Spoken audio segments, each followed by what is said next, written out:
Shalom Bapak Ibu yang dikasihi Tuhan.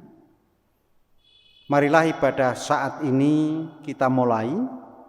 Untuk itu jemaat kami undang untuk berdiri. Aku melayangkan mataku ke gunung-gunung. Dari manakah akan datang pertolonganku? Pertolonganku ialah dari Tuhan yang menjadikan langit dan bumi. Ia takkan membiarkan kakimu goyah.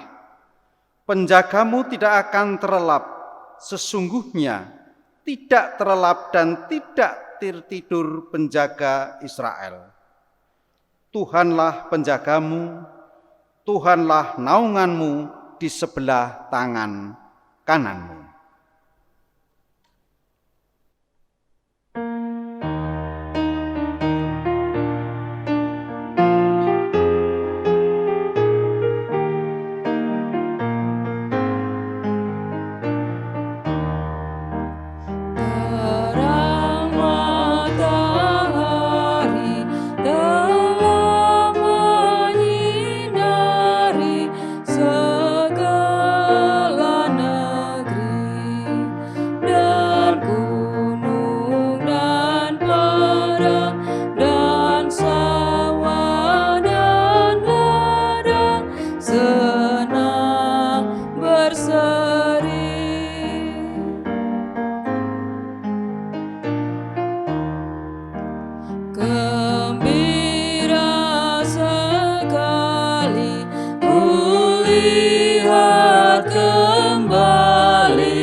Pertolongan kita adalah dalam nama Tuhan yang menjadikan langit dan bumi.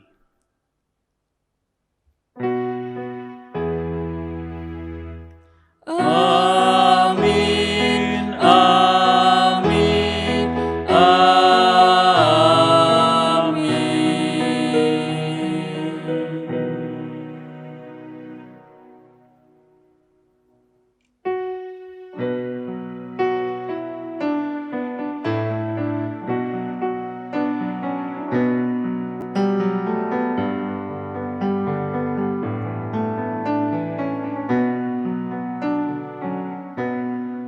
Salam damai, salam damai, salam,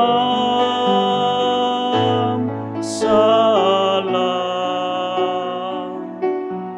Damai Kristus besertamu, salam, salam.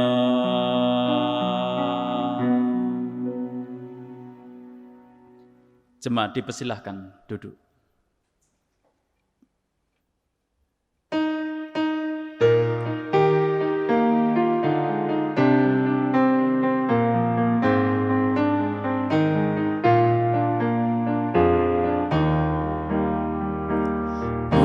Pujilah Tuhan Sang Raja yang Maha Mulia.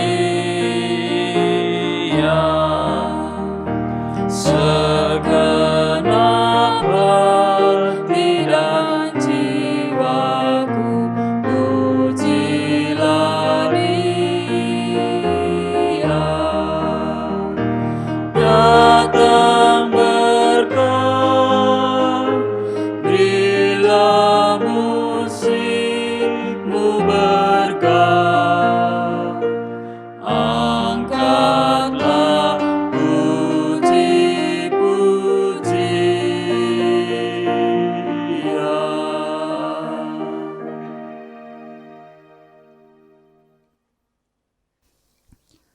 Mari kita mawas diri menilik kehidupan kita masing-masing, seraya mengakui segala dosa dan kesalahan kita di hadapan Tuhan.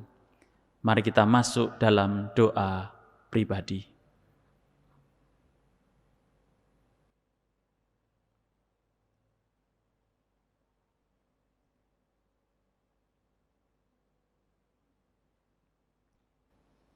Kami datang kepadamu ya Tuhan dengan kesungguhan hati untuk mengakui segala dosa dan kesalahan kami di hadapan Tuhan.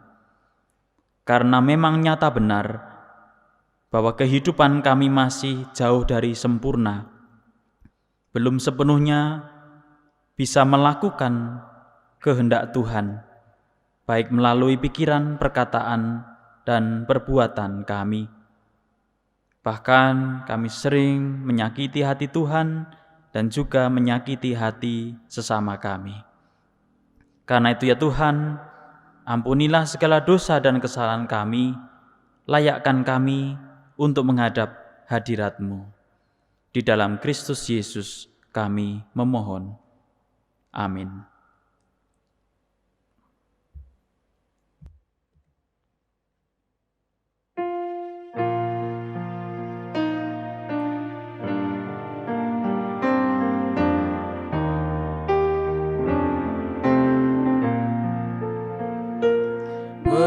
Betapa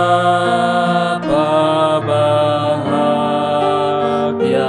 betapa senang, lenyap segenap dosaku,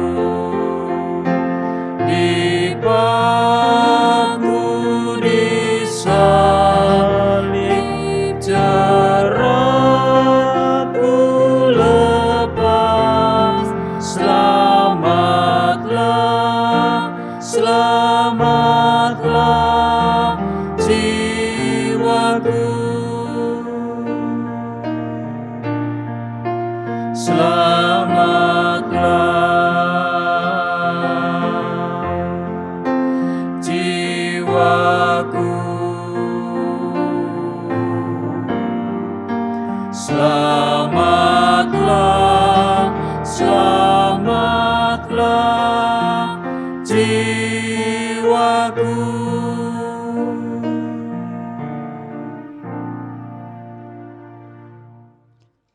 Jemaat kami undang berdiri. Berbahagialah setiap orang yang mengakui kesalahannya dan mohon pengampunan Allah, karena kepadanya berita anugerah dialamatkan. Kini terimalah berita anugerah dari Tuhan yang demikian. Tentang Dialah semua nabi bersaksi bahwa barang siapa percaya kepadanya, ia akan mendapat pengampunan dosa oleh karena namanya. Demikianlah berita anugerah dari Allah.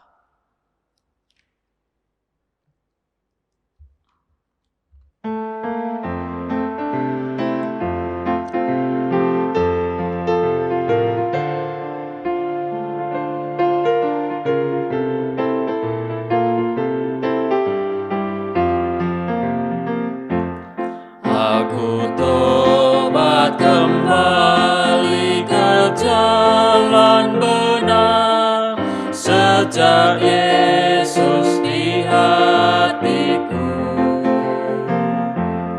dan dosaku dihapus, jiwaku segar, sejak Yesus di hatiku. Sejak Yesus di hatiku, sejak Yesus di hatiku, jiwaku bergema bagai ombak besar. Sejak Yesus di hatiku,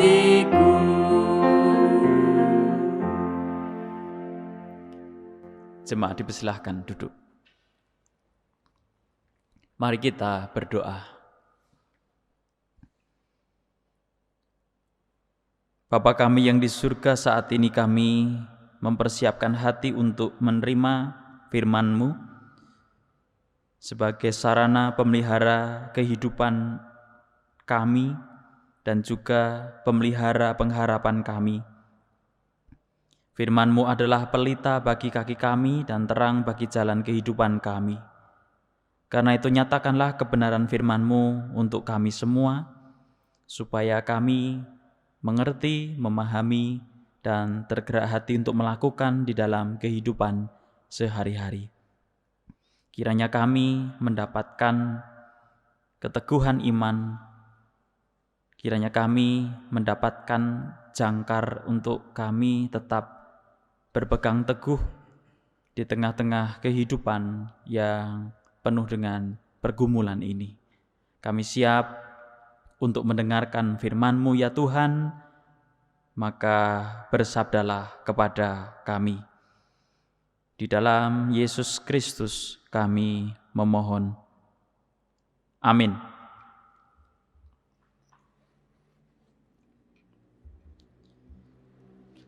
Pembacaan Alkitab diambil dari surat Roma pasal 8 ayat 12 sampai 25. Roma pasal 8 ayat 12 sampai 25.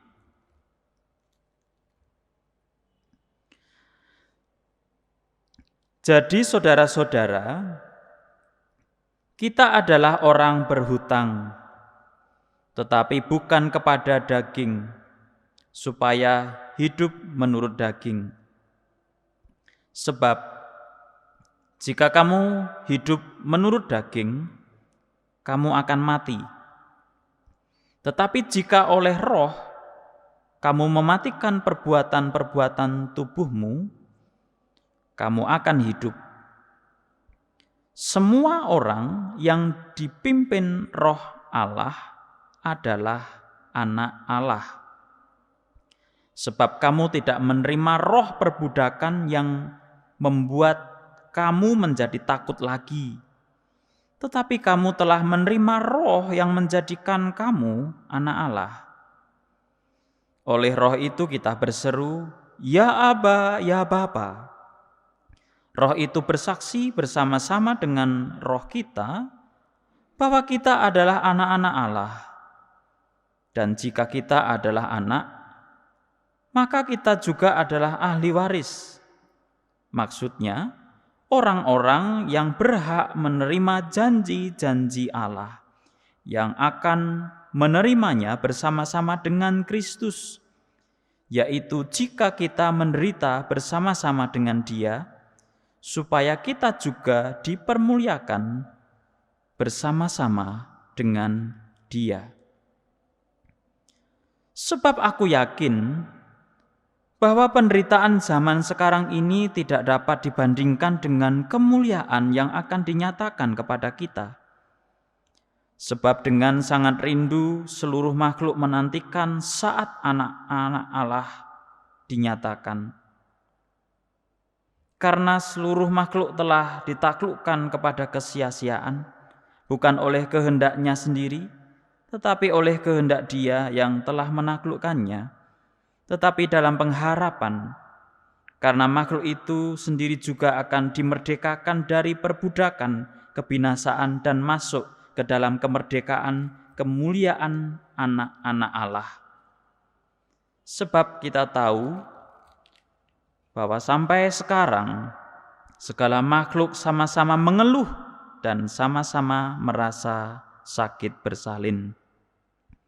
Dan bukan hanya mereka saja, tetapi kita yang telah menerima karunia sulung roh, kita juga mengeluh dalam hati kita sambil menantikan pengangkatan sebagai anak, yaitu pembebasan tubuh kita.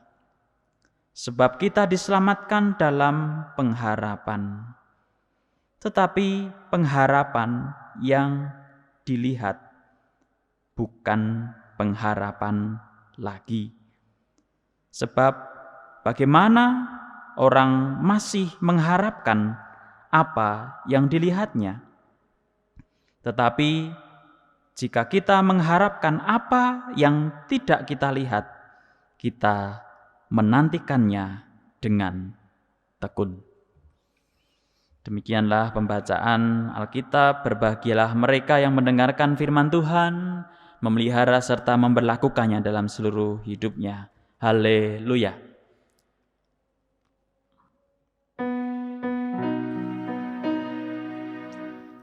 Haleluya.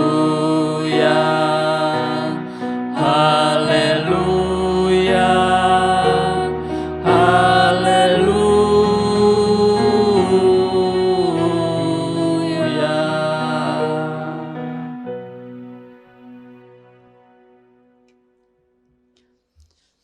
Saudara-saudara yang dikasihi Tuhan, tema kita adalah berpengharapan dengan tekun. Karena memang kita menjalani fase-fase kehidupan di mana pengharapan itu menjadi sesuatu yang sangat penting untuk kita bisa terus menjalani, melanjutkan perjalanan kehidupan kita di masa-masa yang sekarang ini. Saudara-saudara yang dikasihi Tuhan, penderitaan itu tak terelakkan dalam kehidupan manusia, dan kemudian penderitaan itu bisa menyebabkan ketakutan dan juga kekhawatiran. Dan itu juga yang menjadi nuansa bacaan kita dari surat Roma pasal 8 ayat 12-25. Maka melalui surat ini Paulus berpesan kepada jemaat di Roma dengan harapan mereka kemudian mengalami pertumbuhan pengharapan. Harapannya melalui pesan surat ini, iman jemaat Tuhan di kala itu terpelihara. Karena memang tema tentang ketakutan, tentang penderitaan itu disinggung dengan jelas dan menjadi bagian isi dari surat Paulus kepada jemaat di Roma ini. Kalau kita perhatikan di ayat yang ke-15 dikatakan, sebab kamu tidak menerima roh perbudakan yang membuat kamu menjadi takut lagi. Jadi ini suatu ayat yang menyiratkan bahwa memang ketakutan adalah suatu realitas yang sedang dialami dan dihadapi umat Tuhan kala itu. Lalu yang kedua adalah di ayat yang ke-17, yaitu jika kita menderita bersama-sama dengan Dia. Ayat ini juga menyiratkan tentang tema atau suatu hal yang berbicara tentang penderitaan. Dan itu adalah suatu kenyataan hidup yang sedang dialami oleh umat Tuhan kala itu. Ada berbagai macam penyebab yang menjadikan umat Tuhan menjadi takut, menjadi khawatir, ataupun juga mengalami penderitaan kala itu. Karena dalam konteks jemaat di Roma pun juga kemudian terjadi perselisihan antar jemaat, antara jemaat yang tadinya berasal dari orang Yahudi, kemudian juga jemaat yang dari Yunani. Mereka sama-sama percaya kepada Kristus, tetapi kemudian juga masih membawa pengertian dengan latar belakang kehidupan masing-masing, sehingga itu tidak menghindarkan mereka juga dari perselisihan yang menyebabkan penderitaan. Termasuk juga ketika mereka menghadapi perlakuan dari para penguasa kala itu juga menyebabkan penderitaan dan ketakutan dalam kehidupan umat kala itu. Nah, saudara-saudara yang dikasihi Tuhan, kehidupan di dunia nyatanya mengakibatkan penderitaan dan kesakitan. Dan itu adalah fakta dan itu adalah realitas, maka jangan disangkal. Bahwa mungkin kita yang masih hidup di zaman ini pun juga masih mengalami itu, bahwa kehidupan yang kita jalani ini juga diwarnai dengan penderitaan, diwarnai dengan kesakitan, diwarnai juga dengan kekhawatiran. Namun apakah berhenti sampai di situ? Tentu tidak. Termasuk juga yang menjadi roh atau isi dari surat Paulus kepada jemaat di Roma, bahwa Paulus kemudian menceritakan ataupun juga mengisahkan bahwa Allah itu akan memberikan kepada semua orang yang percaya kepada Yesus Kristus suatu masa depan yang bebas dari penderitaan. Itu menjadi isi pesan dalam surat Roma ini juga disampaikan kepada umat yang kala itu sedang menderita. Dan itu akan terwujud ketika manusia menerima hidup kekal. Dan itu adalah sesuatu hal yang masih terus dinantikan dan masih terus diharapkan. Nah, kemudian Paulus menawarkan suatu pengharapan akan masa depan bahwa semua anak-anak Allah akan hidup selamanya dalam pemeliharaan dan kasih Allah. Sebab aku yakin bahwa penderitaan zaman sekarang ini tidak dapat dibandingkan dengan kemuliaan yang akan dinyatakan kepada kita. Jadi itu adalah suatu penegasan Paulus dan juga suatu tawaran, sesuatu hal yang disampaikan tentang apa yang menjadi pemahaman Paulus bahwa dalam suasana penderitaan dan penuh kekhawatiran, Allah tidak tinggal diam, tetapi Allah tetap akan memelihara umatnya, dan kelak akan dinyatakan bahwa mereka akan dibebaskan dari segala penderitaan itu. Dan mereka akan senantiasa dalam pemeliharaan dan kasih Allah. Sehingga harapan Paulus ketika mereka mengalami penderitaan oleh berbagai macam sebab, dia mengatakan itu enggak akan sebanding. Penderitaan yang sekarang ini tidak akan sebanding dengan apa yang akan kita terima nanti. Bahwa penderitaan zaman sekarang ini tidak sebanding dengan apa yang menjadi pengharapan kita yang kelak kemudian hari akan kita terima dan kelak kemudian hari akan digenapi. Nah, tentu persoalannya adalah dalam menantikan pengharapan tadi, mungkin juga akan mengalami fase penyangkalan. Jadi memang kan berbicara tentang pengharapan itu bisa saja melalui fase dulu penyangkalan. Pengharapan apa sih? Kayak seperti ini kok masih ada pengharapan? Kehidupan yang semacam ini kok masih ada pengharapan? Nah, penyangkalan itu akan mewujud dalam bentuk keluhan-keluhan, ratapan-ratapan. Dan bagi Paulus itu pun menjadi bagian dari diri manusia. Dan itu pun adalah manusiawi. Ketika dalam menantikan, ketika dalam fase untuk bagaimana mengimani pengharapan itu diawali dengan keluhan, dengan ratapan, oleh karena memang suatu realitas kehidupan yang tidak mudah untuk dijalani.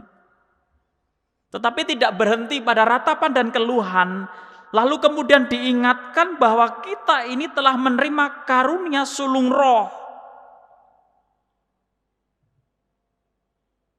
Nah, ketika diingatkan, ketika dalam penderitaan, dalam kesusahan, dalam kekhawatiran, dalam kecemasan, dalam keputusasaan, lalu kita mengeluh, kita meratap, kemudian diingatkan bahwa kita itu sudah menerima karunia sulung roh, dengan harapan itu akan menjadikan kita tetap bertahan. Kemudian kita di tengah-tengah penderitaan, di tengah-tengah masalah kehidupan itu kita tetap yakin dan percaya bahwa roh Allah itu ada di dalam diri kita dan akan terus menopang kita dan akan menguatkan kita. Nah, itu yang diserukan oleh Paulus kepada jemaat di Roma kala itu. Ya oke, kamu dalam penderitaan, kamu sedang dalam kekhawatiran yang luar biasa, dan kamu mengeluh saat ini dan kamu kemudian meratap saat ini, ya. Dan itu manusiawi, tetapi tidak berhenti sampai di situ. Ingat loh, kamu sudah menerima karunia sulung roh. Dengan harapan kamu meyakini dalam dirimu ada roh Allah yang tidak pernah meninggalkan kamu dan akan selalu menopang dan menguatkan kamu. Nah, sesuatu yang menarik lagi juga bahwa berbicara tentang pengharapan. Apa sih sebenarnya pengharapan itu? Pengharapan itu memang sesuatu situasi yang sangat unik. Karena pengharapan itu adalah sesuatu yang belum terjadi. Dan ketika kita berbicara tentang pengharapan itu berarti kita berhubungan atau terkait dengan sesuatu yang belum mewujud nyata.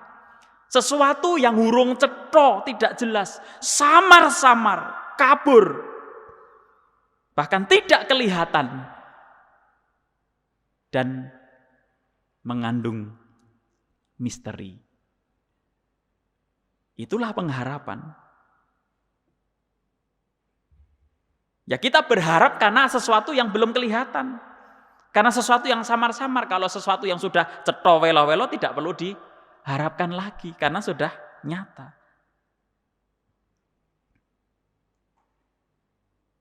Nah, sekalipun itu samar-samar, sekalipun itu belum jelas, maka di dalam pengharapan, imanlah yang kemudian memastikan bahwa semua itu akan digenapi.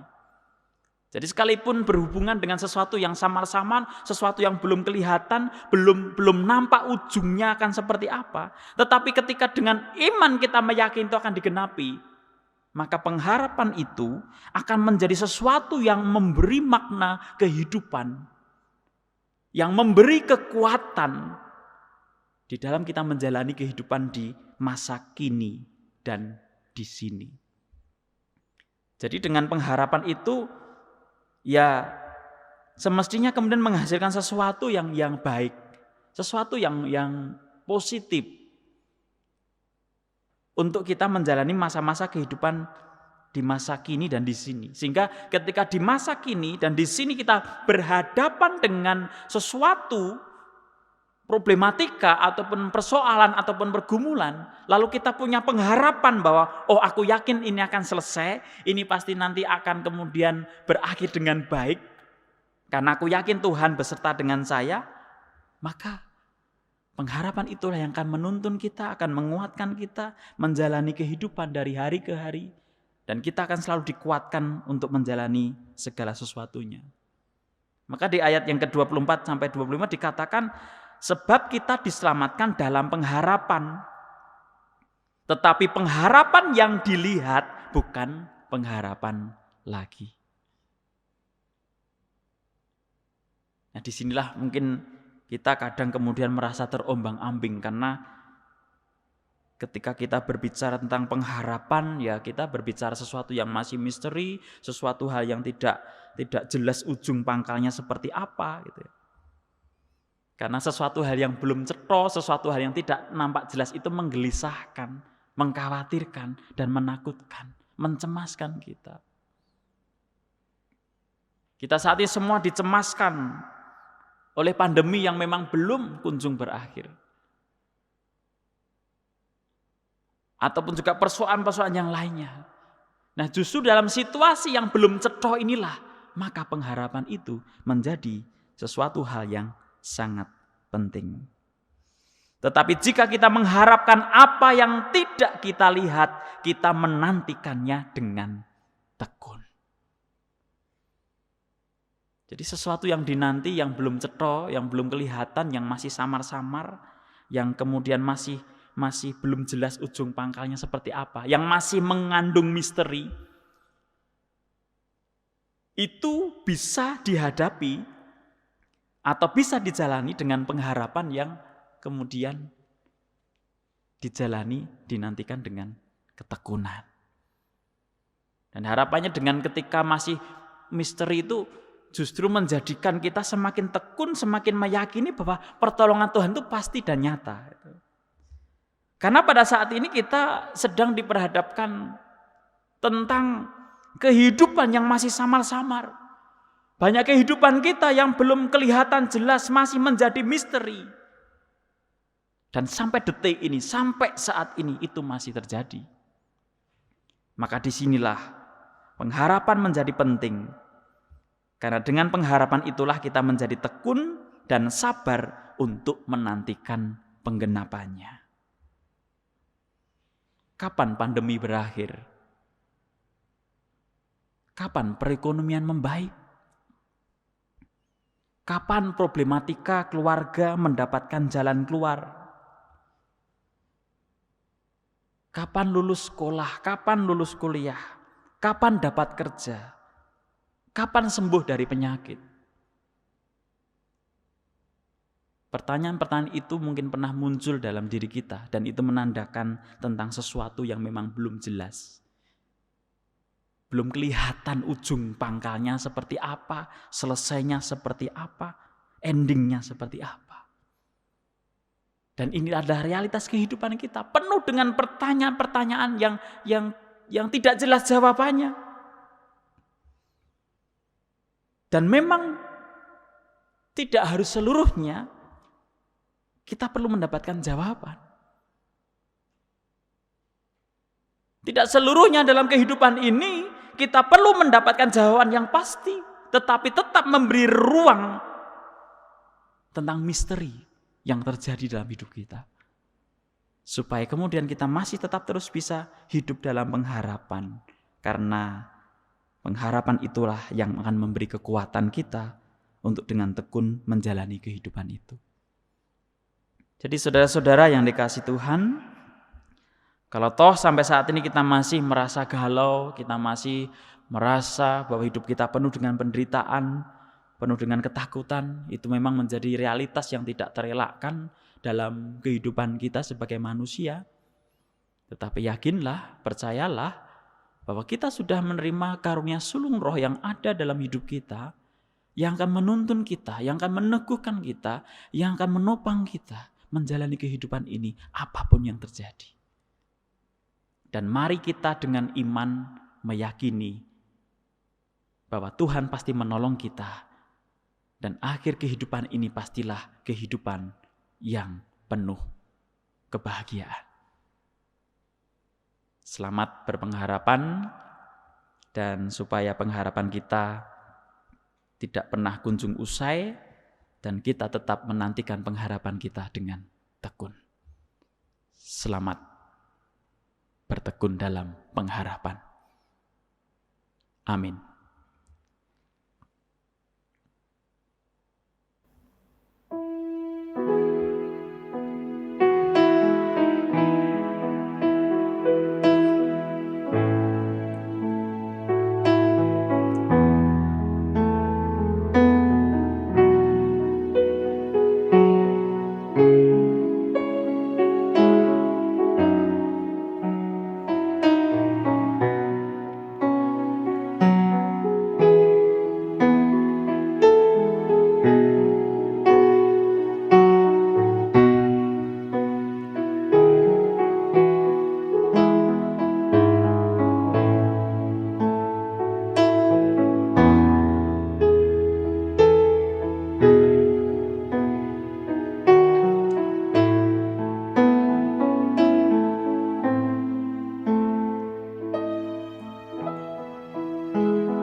Jemaat kami undang untuk bangkit berdiri.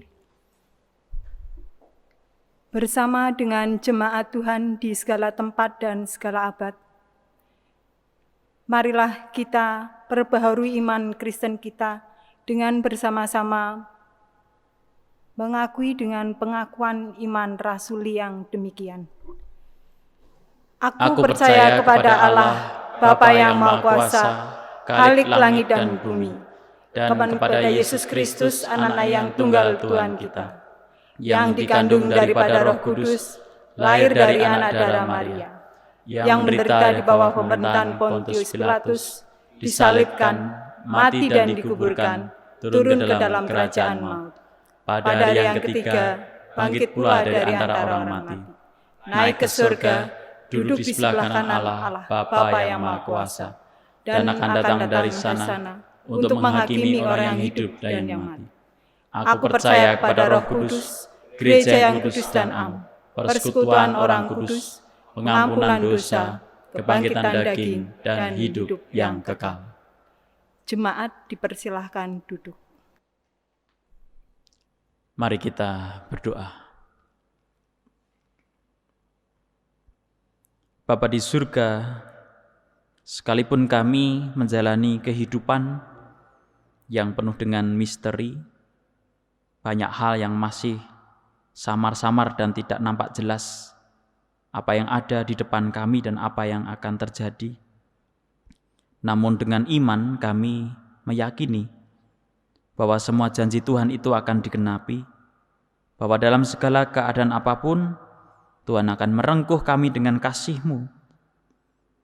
Tuhan tidak akan pernah ingkar janji dan Engkau selalu yang akan menopang perjalanan kehidupan kami, terutama di masa-masa yang penuh dengan kesulitan saat ini. Terima kasih untuk firman-Mu yang telah menguatkan kami untuk selalu bertekun dalam pengharapan, untuk menantikan sesuatu yang masih samar, yang tidak nampak jelas. Tetapi biarlah kami dengan keyakinan penuh, semua itu akan digenapi sesuai dengan apa yang telah Tuhan janjikan kepada kami. Maka saat ini pun kami juga mengingat saudara-saudara kami yang saat ini sedang dalam kondisi sakit. Kami yakin Tuhan juga menyertai mereka dan pengharapan mereka tidak akan pernah sia-sia. Karena dalam kelemahan, dalam keringkihan, Tuhan tetap mengasihi mereka, Tuhan tetap beserta dengan mereka. Karena itu ya Tuhan, kami serahkan sepenuhnya saudara-saudara kami yang sedang bergumul dengan sakit penyakit mereka. Engkau senantiasa hadir sebagai sumber kekuatan penghiburan dalam kehidupan mereka. Kami juga berdoa untuk keluarga-keluarga atau jemaat-jemaat Tuhan yang saat ini sedang dalam keterpurukan, sedang dalam keputusasaan, oleh karena diterpa berbagai macam problematika kehidupan yang begitu kompleks, menjadikan mereka merasa berat untuk menjalani hidup ini. Kiranya Tuhan pun juga menyapa mereka, hadir kepada mereka supaya mereka setia untuk menantikan apa yang belum nampak jelas itu, dengan keyakinan bahwa ketika mereka bersama dengan Tuhan akan mendapatkan jalan keluar. Biarlah mereka bertekun dan setia di dalam pengharapan untuk menantikan jalan Tuhan itu. Jangan biarkan mereka kemudian putus asa dan kehilangan pengharapan.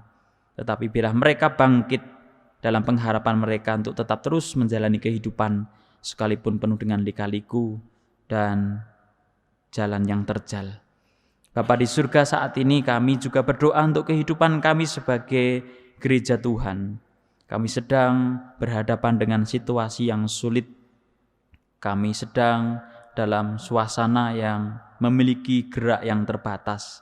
Tetapi biarlah ini tidak menjadikan kami gereja yang berputus asa atau gereja yang kemudian kehilangan gairah. Tetapi biarlah justru kami tumbuh menjadi gereja yang tetap berpengharapan, dan justru pengharapan itulah yang terus menyemangati kami, menggerakkan kami untuk melakukan hal-hal yang baik, untuk menumbuhkan rasa optimis dan juga mengabarkan kabar sukacita bahwa Tuhan tidak berdiam diri, tetapi Tuhan bertindak, dan Tuhan selalu mengasihi dunia ini dan juga mengasihi manusia. Kiranya melalui kehidupan bersama kami sebagai gereja, nama Tuhan semakin dimuliakan dan juga berkat Tuhan semakin tersalurkan dan dialami oleh banyak orang. Bapa kami yang di surga, pada saat ini kami juga berdoa terkhusus untuk pelayanan YSAK Tegal. Tuhan berkati dalam pelayanan melalui dunia pendidikan yang mengampu TK Bagya Wacana dan SD Putra Wacana. Tuhan berkati supaya melalui YSAK ini Engkau akan menjadikannya sebagai wahana untuk tumbuh kembang anak-anak yang meneladani kepada karakter Kristus, yang kelak kemudian hari akan menjadi generasi pembaharu yang akan membawa perubahan ke arah yang semakin baik. Segala pergumulan, segala upaya yang dilakukan Tuhan berkati supaya menghasilkan hal-hal yang baik untuk tumbuh kembang pelayanan YSAK Tegal. Bapa kami yang di surga, pada saat ini kami juga berdoa untuk dunia ini. Kami berdoa untuk bangsa dan negara kami, dan juga berdoa untuk kota dan juga lingkungan sekitar kami. Berkatilah ya Tuhan di dalam bersama-sama untuk menghadapi pandemi.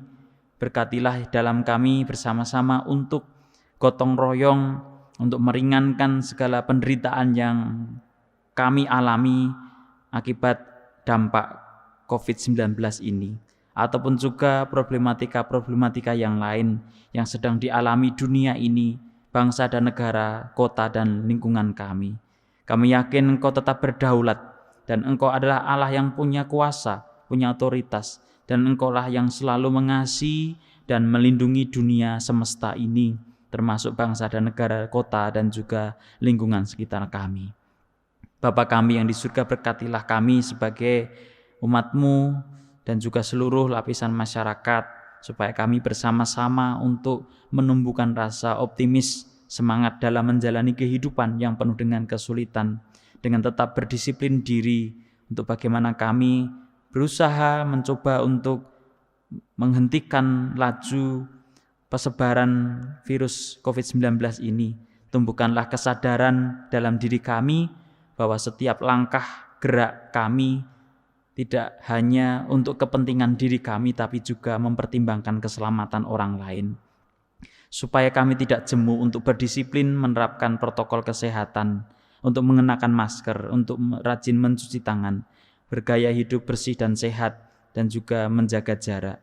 Supaya pandemi ini segera berangsur-angsur akan pulih dan kami pun akan kembali dalam kehidupan yang nyata, yang real, yang normal, supaya kami pun kemudian tidak lagi merasa khawatir dan cemas dalam kehidupan ini.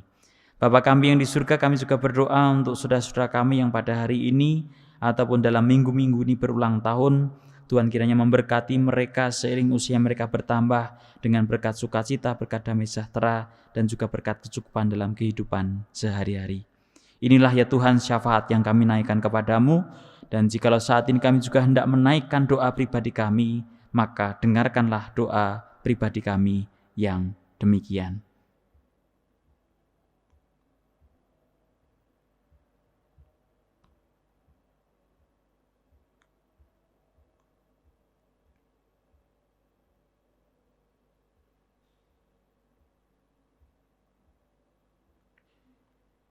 Bapa di surga, inilah doa syafaat dan doa pribadi kami. Kami bersyukur kami boleh menikmati relasi kami dengan Tuhan dalam doa ini, di mana kami selalu hidup dalam pengharapan yang teguh, karena kami yakin Tuhan mendengarkan doa-doa kami.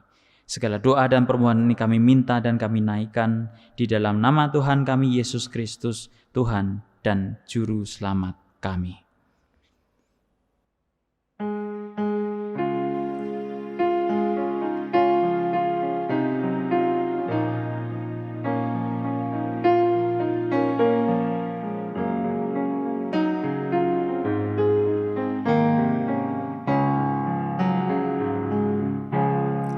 Bapa kami yang ada di surga, dikuduskanlah namamu, datanglah kerajaanmu, jadilah kehendakmu di bumi seperti di surga.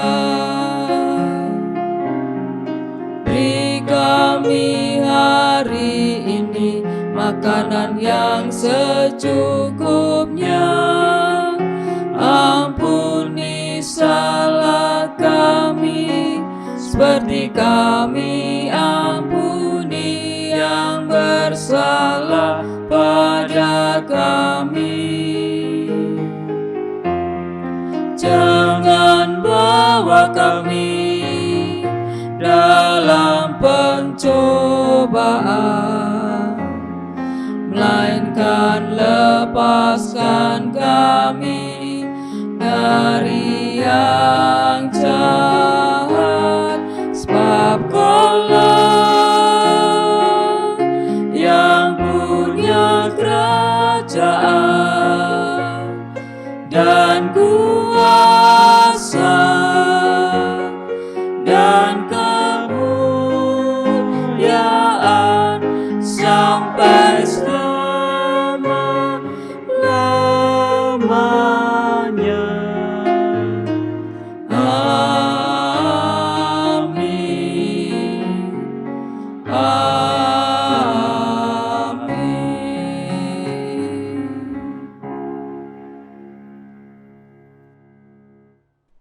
Jemaat yang dikasihi oleh Tuhan, sekarang kita diberi kesempatan untuk mengaturkan persembahan kepadanya. Dan marilah persembahan ini kita dasarkan atas firman-Nya melalui Ibrani pasal 13 ayat 15-16 yang demikian firman-Nya.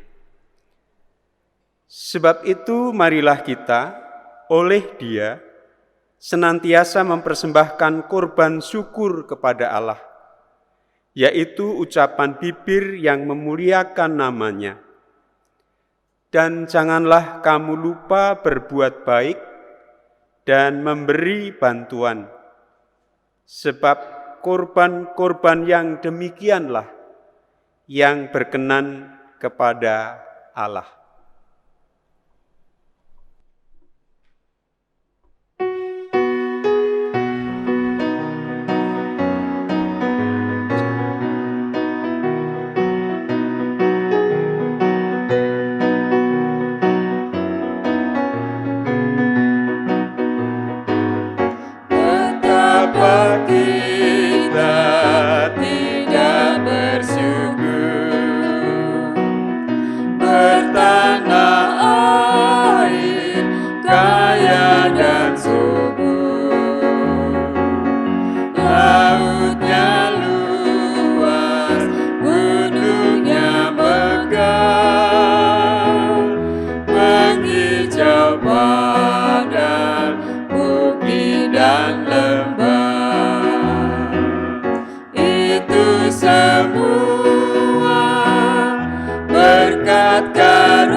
Jemaat kami undang untuk berdiri dan mari kita haturkan persembahan ini dalam doa.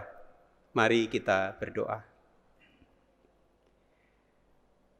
Bapa yang Maha Kasih, Allah sumber kehidupan kami, yang setiap hari senantiasa memenuhi setiap kebutuhan kami.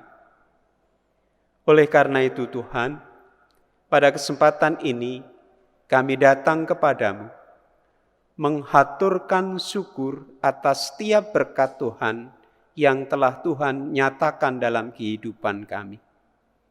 Kami mohon kiranya Tuhan berkenan menerima, menyucikan, dan mengkuduskan persembahan ini, agar dapat kami manfaatkan untuk kemuliaan nama Tuhan melalui pelayanan jemaat-Mu di GKJ Tegal ini. Dan apabila di dalam kami menghaturkan persembahan ini, ada terselip dosa di dalamnya, Tuhan berkenan mengampuni. Sebab semua kami mohon kepada Bapa di surga, melalui penebusan Tuhan Yesus Kristus, Juru Selamat kami. Amin. Jemaat tetap berdiri.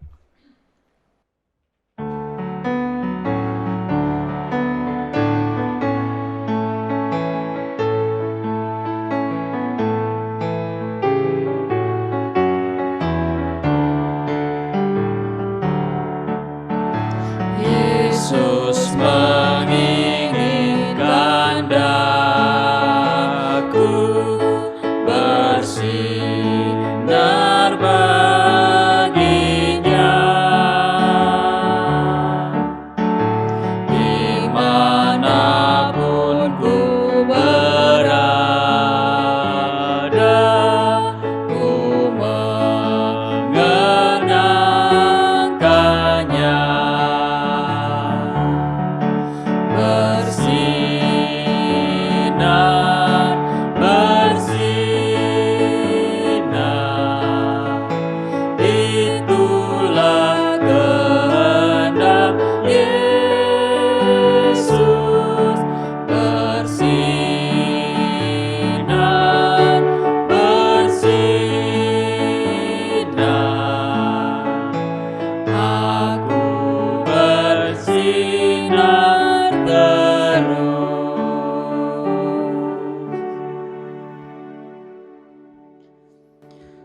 Saudara-saudara yang dikasihi Tuhan, kita menjalani kehidupan yang penuh misteri, segala sesuatunya masih samar-samar dan belum jelas apa yang ada di ujung sana. Maka di sanalah hidup berpengharapan itu menjadi penting. Maka berpengharapanlah dengan tekun, yakinlah bahwa Tuhan akan selalu menopang dan menolong kita. Kini terimalah berkat dari Tuhan. Tuhan memberkati engkau dan melindungi engkau. Tuhan menyinari engkau dengan wajah-Nya dan memberi engkau kasih karunia. Tuhan menghadapkan wajah-Nya kepadamu dan memberi engkau damai sejahtera. Amin.